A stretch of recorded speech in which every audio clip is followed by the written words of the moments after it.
Alors bonjour Fabien, est-ce que tu peux nous dire qui tu es? Bonjour, je m'appelle Fabien Duquesne, j'ai 31 ans, je suis assistant parlementaire ou collaborateur parlementaire pour un sénateur Union de la gauche qui siège au groupe communiste, républicain et citoyen. Et avant toute chose, je tiens à dire que ce propos n'engage que moi et absolument pas mon sénateur. Alors il y a encore un sujet qui vous occupe au Sénat en cette rentrée, c'est l'herboristerie. Donc il me semble qu'il y a eu une mission d'information lancée par Joël Labbé et le groupe RDSE du Sénat. Est-ce que tu peux nous dire où ça en est? Qu'est-ce qui va se passer maintenant sur le sujet de l'herboristerie? Alors effectivement, on a lancé une mission d'information. Donc une mission d'information, c'est tous les sénateurs, enfin c'est les sénateurs de tous les groupes, quelques sénateurs par groupe, qui se réunissent pour étudier un sujet sous tous les angles possibles, qui reçoivent tous les acteurs possibles et imaginables d'une filière économique, ou bien des juristes sur un sujet précis, ou bien des intellectuels, pour essayer d'envisager un sujet sur tous les angles et de répondre à un besoin éventuel d'évolution législative. Donc c'est un processus assez intéressant qui permet d'aller au fond des choses et qui aboutit sur la publication d'un rapport qui est voté en général à l'unanimité du Sénat. Donc c'est pas un rapport qui propose des réformes drastiques, puisque c'est en général des sujets. Enfin, sur un sujet, les sénateurs de tous les groupes arrivent à se mettre d'accord sur le niveau minimum d'évolution législative qu'il faut envisager. Cette mission a débuté donc au printemps, au mois de mai de mémoire, ou juin, pour une durée de 3 mois. Il y a eu énormément d'auditions. J'ai vraiment, par rapport à d'autres missions que j'ai pu suivre, là, le calendrier d'auditions était très conséquent. Il y en avait plusieurs par semaine.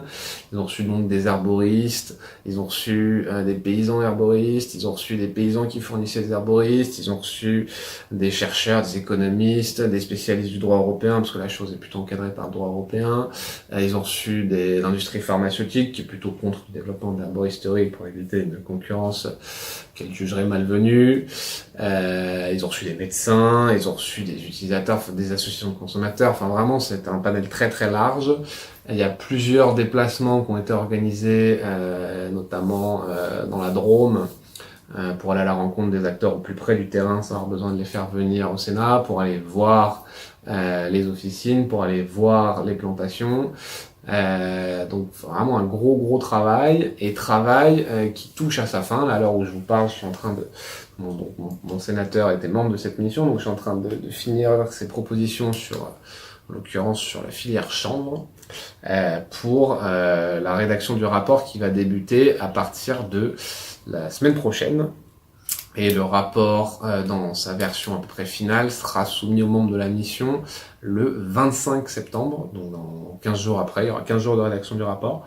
À partir de ce moment-là, les uns et les autres vont se mettre d'accord pour le voter à la majorité, ou on préfère les voter à l'unanimité en général, les rapports des missions d'information. Et ensuite, chacun des groupes aura une semaine ou 10 jours pour produire une contribution qui sera parfaitement libre, qui sera adossée en annexe au rapport, voilà, pour dire ce que pense son groupe politique du travaux du Sénat sur le sujet, si ça lui va, si ça lui va pas, si ça lui va mais il aurait aimé aller un peu plus loin, si tel ou tel sujet a pas été assez traité ou a été oublié, s'il veut mettre un focus sur un sujet. Donc voilà, tout ce travail devrait être achevé début octobre. Il sera publié d'une publicité telle que le Sénat peut la faire, c'est-à-dire rarement suivie par le grand public mais par les spécialistes. Il y aura une conférence de presse avec la presse spécialisée pour présenter le rapport. Et ensuite, je suis bien informé en lien, mais effectivement le rapporteur a l'intention de soumettre une proposition de loi.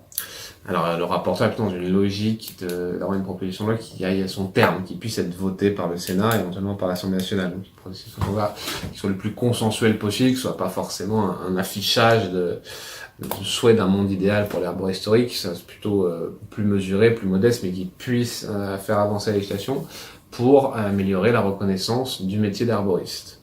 À ce stade des opérations, n'ayant pas encore lu le rapport, je ne peux pas vraiment vous dire ce qu'il pourrait y avoir dans cette proposition de loi, mais j'imagine qu'on pourra en reparler.